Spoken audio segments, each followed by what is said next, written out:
Hello, gamers. Welcome back to another episode of the Real Hacker Hours podcast.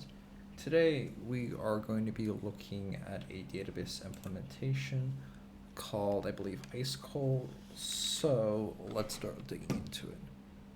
Is this it? No, I'm going to try and pull up the... Okay, so right here is the GitHub project for this. It's a fairly small database not well known, I should say. Only has 9 stars, but I'm kind of interested to see how it stars things because from what I've seen so far, it appears to be different from the database implementations I've seen so far. Just gonna remove that. Okay, I've already done a little bit of work on this. I'm just gonna kind of remember what I did for a second while looking at this. Okay, cool. So how this database implementation works is it is a Python API. So you can call queries using IceCoal within Python, and that will execute various database queries. I'm going to go ahead and... Actually, no, that's not how I want this done. Okay, more or less like this. Okay, cool. So let's fire Python 3, import IceCoal. I already had it installed. Looking at the examples, it's mainly just you run IceCoal query with a SQL query, create database. I'm just going to create a database and a table and insert some records into it. Basically using these three right here. So you can do IceCoal.query. Unfortunately, the examples are actual images, so I have to type this out by hand. Create database. Might be listening to that song right now. IceCoal.query.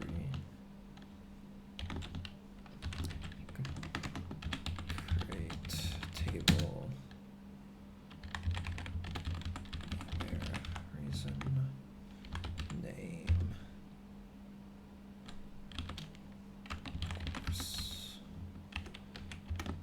Okay, that got created.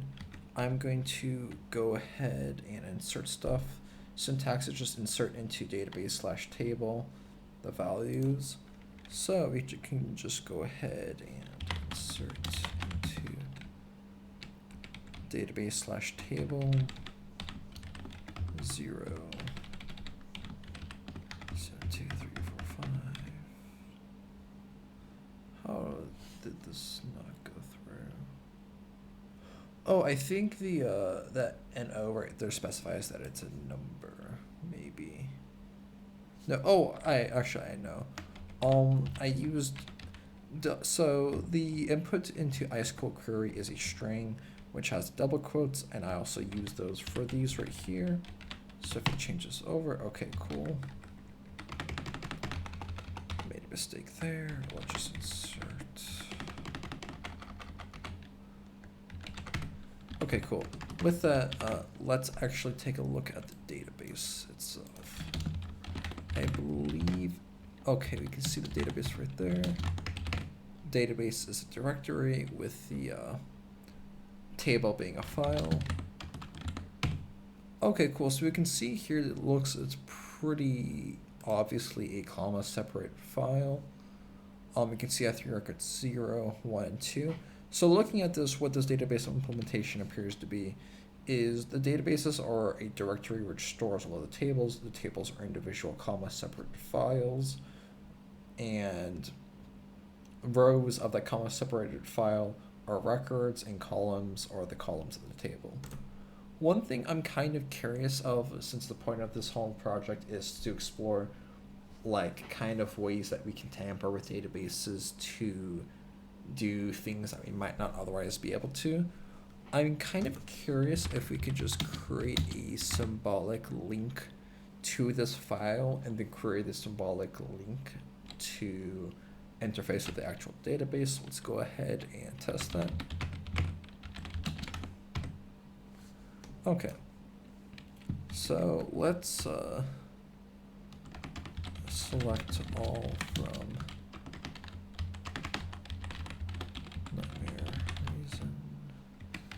Okay, we can see here when we select all from nightmare reason, the 3 records pop up. Cool. Let's try to query test. Okay, cool. So we see here if we query test, we can actually query reason as well. I'm going to try inserting into test and seeing if that will also work.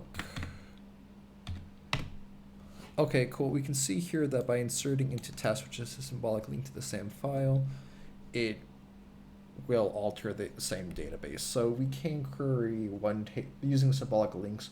We can operate or execute query operations against one table, and really to have those executed against another. So that's good to know. That's enough for now. That's enough of me just kind of poking around, seeing what the database implementation can do. I am going to now try to look under the hood to see exactly what's going on with here. IceCoal. I think IceCoal.py is what I'm wanting to look at. I'm gonna clear out some of these tabs. Okay, cool. Looking at here, this seems like a fairly simple file, only 252 lines. Okay, cool. Looking through this, so IceCoal.query, this is the main function that is responsible for executing our queries, and we see that right here, def query parse and execute the query. Looks like it primarily just relies on execute query. 13. Yeah, it looks like this function is probably where the majority of the meat of the functionality is. So let's take a look through here real quick. What do we see?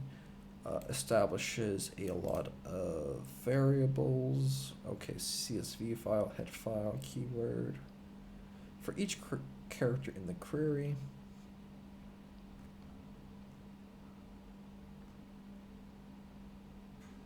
Okay, cool. So realistically, with all database implementations that support SQL queries, realistically, there are 2 jobs when it gets a query string.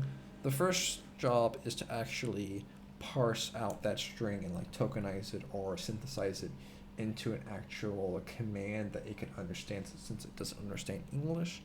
And then the second job is to actually execute whatever that command is. Looking through here, it looks like iterate through every character in the query. It looks like this part is going through the hassle of parsing that out. I know I could be wrong with this. I think I was looking at SQLite used YAML maybe. I could be wrong, but I think I used some like standard library to tokenize it, but that's besides the point.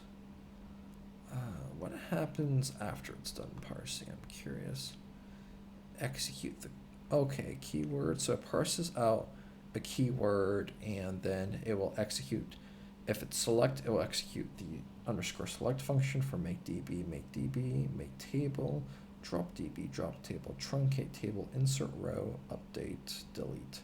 So what are the primary functions of a database? You can create a database, you can delete a database, you can create a table, delete a table, but since tables are where the records and the data is actually stored, you can also insert, select, and change data.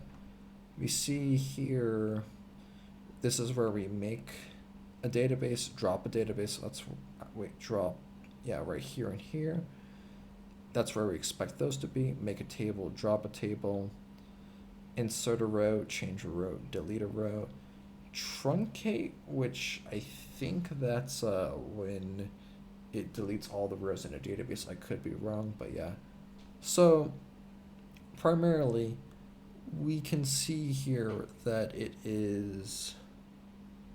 appears to offload the actual functionality for handling those various different functions to these like _select, _make db. For this, where are they located? Let's see. Util functions.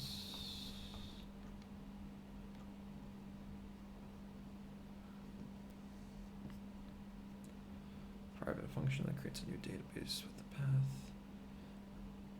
Okay, cool. So looking at make database, it literally just calls like os.makeDirs on the database name. Okay, cool. Let's go to drop database. Drop database yeah, basically just deletes the directory and everything in it. Cool.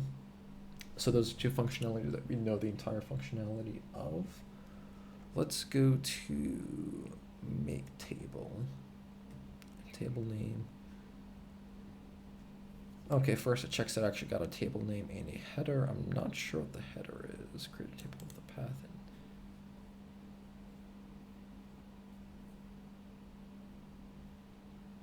Okay, first it checks that star name, table name.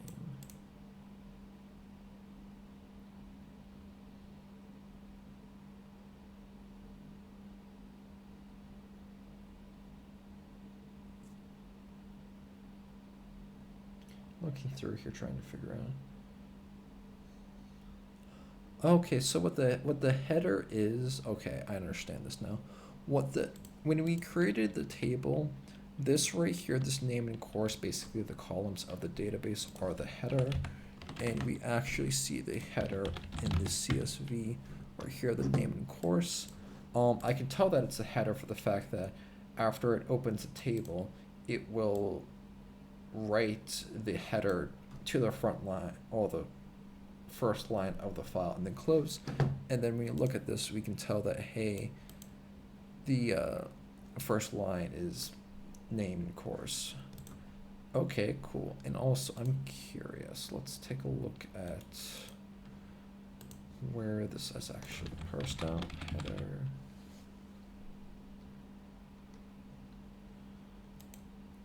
Header equals temp.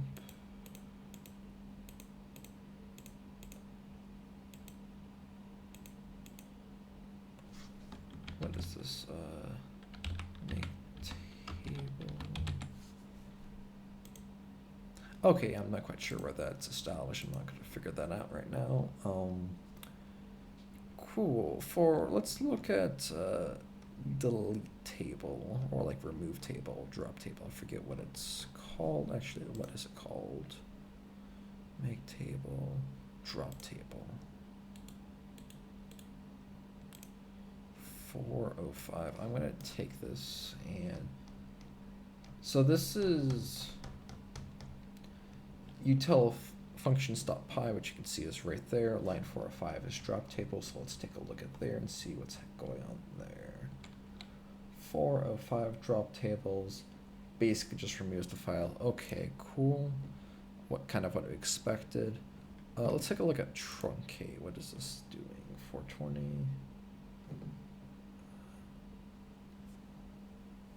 Header equals, okay, so it gets the header.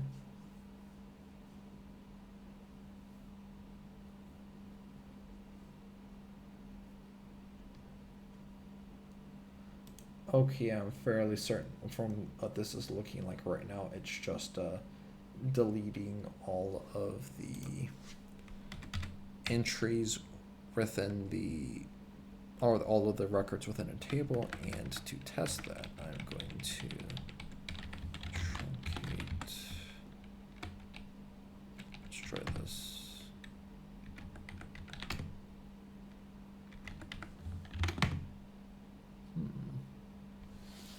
I don't know the syntax for this truncate.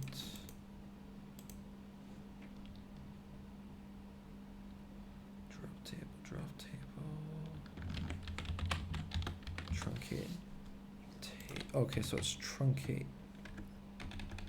Seeing the syntax right here.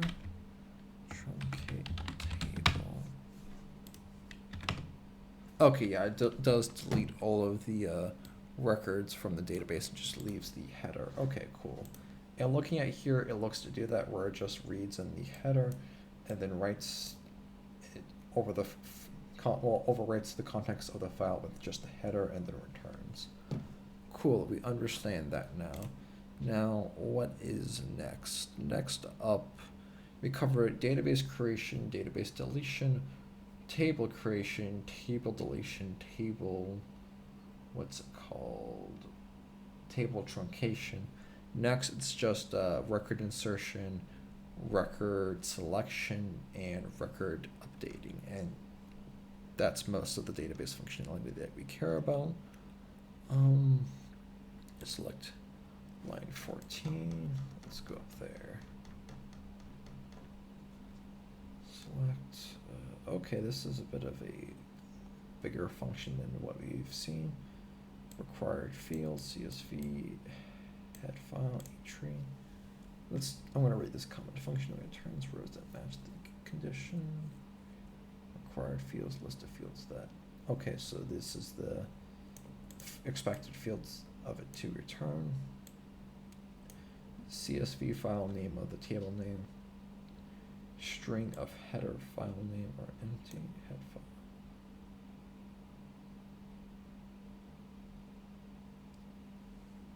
Not a question. Instance of node, root node of the expression. Oh, okay. So sometimes SQL expressions can get a bit gnarly. You can have SQL queries nested with SQL queries nested with other SQL queries. And I think part of what it's doing is it's modeling that as a tree, and I think that this E-tree is to help keep track of that. Could be wrong, but that's just what my impression is of now. First checks, does this actual table file exist? Cool. Okay, and the head file, what that is for, from what I'm seeing, is it looks like as an alternative to, what do you call it? With our tables, the first line of the database or table file has been the header. It looks like with the head file that could be an alternate file which specifies the header. Maybe in instances where the header is super massive it does that. I'm not quite sure. So then it CSV line top end of file. So this loop will iterate through every line of the database file. Head row.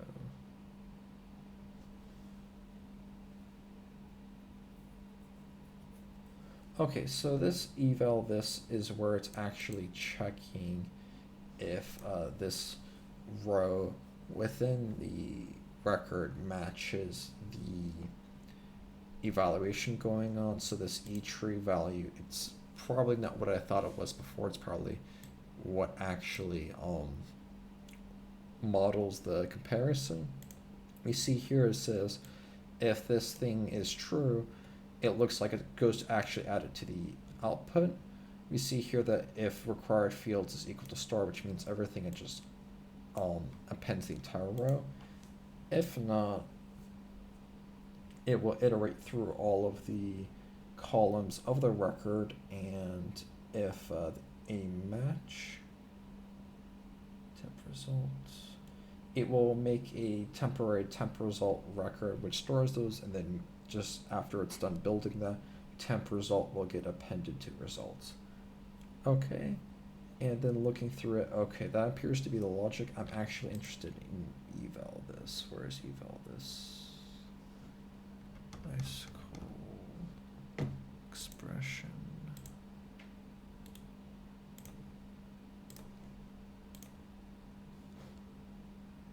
Line 311.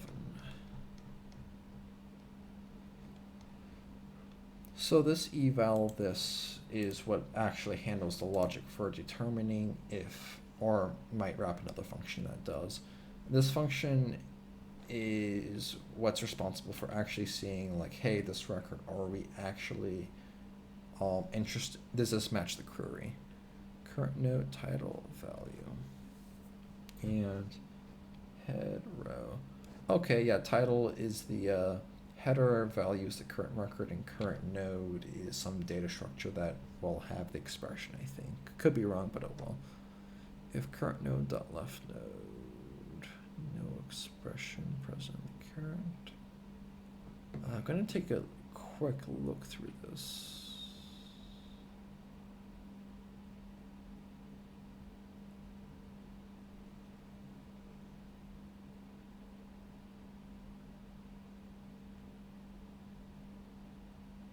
Okay, I'm just gonna take a minute to read over this to myself to see if I can't think of what's going on here. If current node is equal to none. Yeah, it is a recursive function. It appears to be iterating down a tree somehow. Where's the actual? It has to be doing a comparison against the values in the record to see it. If index is greater than 0.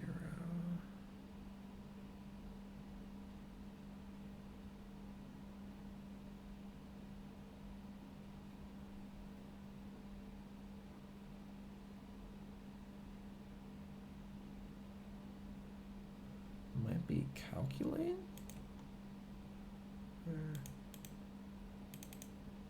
Okay, I'm gonna take a step back from this for a moment, just put it down and look at the update and what do you call it? The update and deletion functionalities real quick.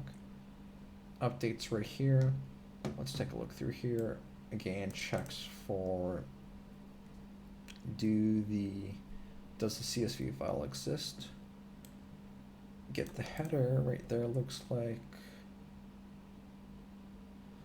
Iterate through the table file in this loop right here. Check does this match. If it does,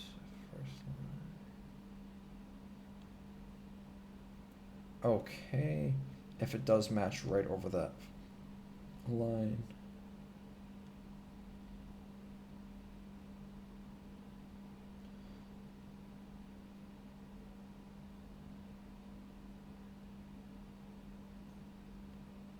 Okay, there appears to be a little bit of functionality, but the meat of it is similar to selection, except instead of it, for records that match, it instead of appending it to an array that is returned, it just overwrites it in the file, which is kind of what I expected it to be. And for deletion, let's take a look over this. Similar to with selection and updates, I'm not going to go over this. It's just basic. Checking does the CSV file exist? Cool, let's get the header, all that stuff. Iterate through the file. If it is true, that means this row should be updated before written in result file. So if it does match,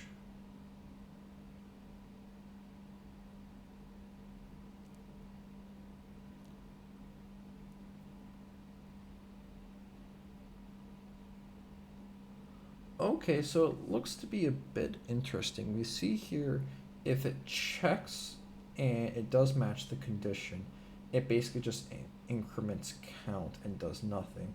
But if it doesn't match it, it will write the line to it. I'm pretty sure what's going on here is when it deletes it, it effectively rewrites the table. And that's why, since it's rewriting all of the records, if it matches it and just does nothing, that record doesn't get rewritten. However, if it does match it, that record gets rewritten, so from a practicality standpoint, it's not deleted. Okay, that makes sense. Cool. So yeah, this database implementation is extremely simple, although it's a bit different from a lot of the database implementations that I've seen up to now, so that's kind of why I wanted to look at it. But yeah, in about like 20 to 30 minutes, we were able to dig through and get like a lot of the meat of the functionality of this. It's been 24-ish minutes, so I'm going to cut it off here. Thank you for watching.